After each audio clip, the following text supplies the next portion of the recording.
Hi, and welcome back to Hybrid Animation using motion capture in Maya and Motion Builder 2016. My name is Mark Butler, and I'm an animator and technical director.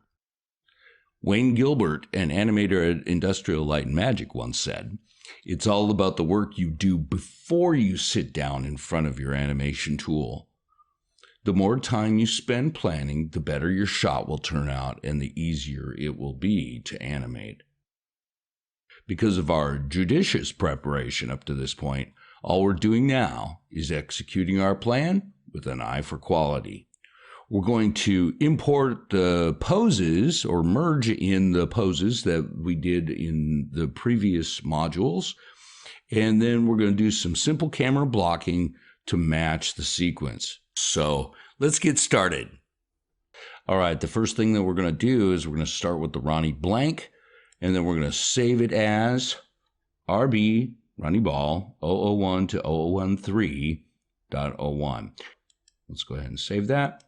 And I'll save it over the previous. And then let's jump over to our animatic. All right, so let's just take a quick look.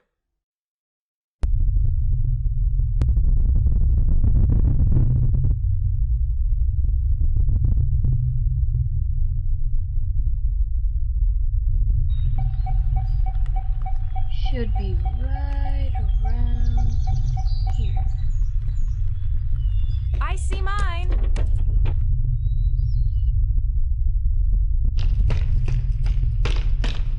That girl's going to get herself hurt doing that.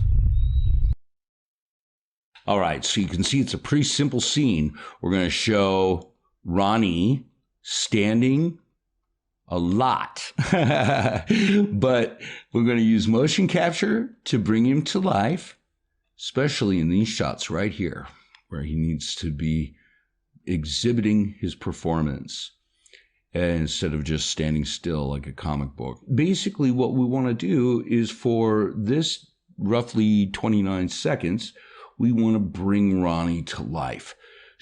So what I like to do is I like to render this out as a QuickTime, or you can render it out as a sequence of images, like a PNG sequence. And then you could export just the audio as well. But I like to export it all as a QuickTime movie. Then when I go back over to Motion Builder, I can see that if I set up my folders here correctly, if I open up here Module 4, I'm going to see that I have a Module 4 movie that matches. Okay? It's really important to organize your scene correctly. That's going to make you faster. The next thing that we want to do is import the poses that we had done in the previous modules. All right? And that's pretty easy. We just go down to Merge, and then we go and we select one of the previous edits that we did. And then I'm going to right click here and say discard all elements and discard all animation. So that all I'm going to bring in, discard all settings, and then I'm just going to bring in the poses. Okay? And merge them into the scene.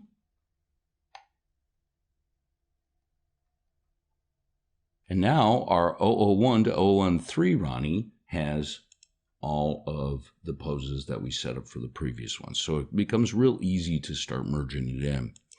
So let's go ahead and save. All right. And now let's set up an image plane. So we'll go to our assets list and we'll come down to elements. And under elements is the primitives folder. And we'll just drag a plane right out into the scene.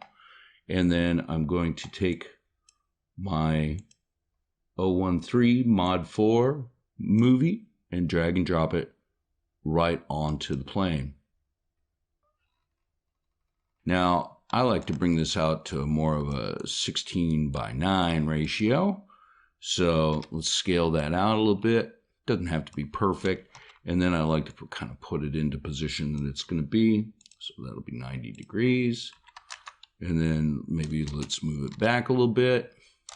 Maybe And maybe make it a little bit bigger.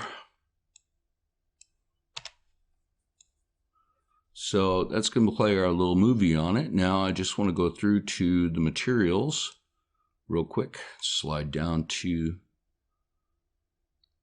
that material, and we could rename it as 001 to 013 matte. I like to set my ambient to 000, my diffuse to 111, my specularity to 0, and my shininess to 0. And that gives us a nice, good background for us to scrub along with here.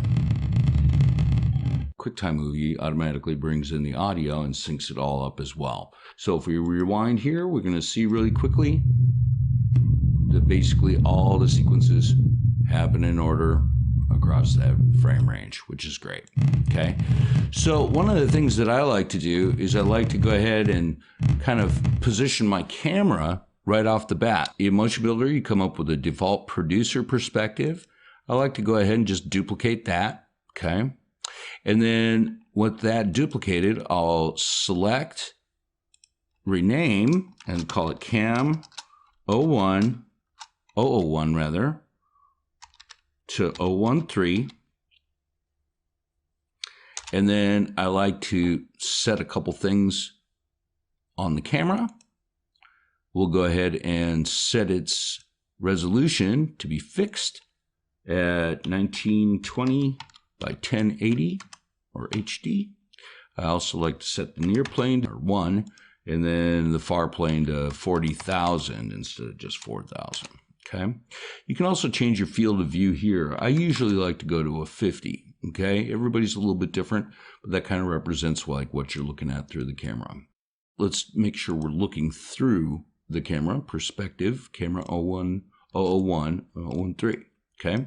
So now you can see that it kind of blocks off into our camera selection what that'll be. Okay. So if we take a look at the very first frame, that we see the shuttle, okay, we can see that our view is way up more like this, or if we're thinking about where Ronnie would be on that shuttle or on the hovercraft, okay, he comes ripping through there, and then he comes ripping through from the side. So we're going to assume that the cut is going to go somewhere in here, so I'm going to set a key for my camera, make sure that keyframe advance is on, or auto keyframe advance is on. And then I'm going to go ahead one frame, and then I'm going to set another key. Okay. Now, at this key, I can come into more of what that side view is going to look like. So I'll jump back to my keyframe, and then I'll pull in more of a side view of what Ronnie's going to look like. And he's going to be a little bit closer. Okay. Actually, it's going to be a little more like that. And I'll often move my animatic to match. So I'm going to go ahead and cut this keyframe on the camera, jump back to the previous keyframe, select it, and paste.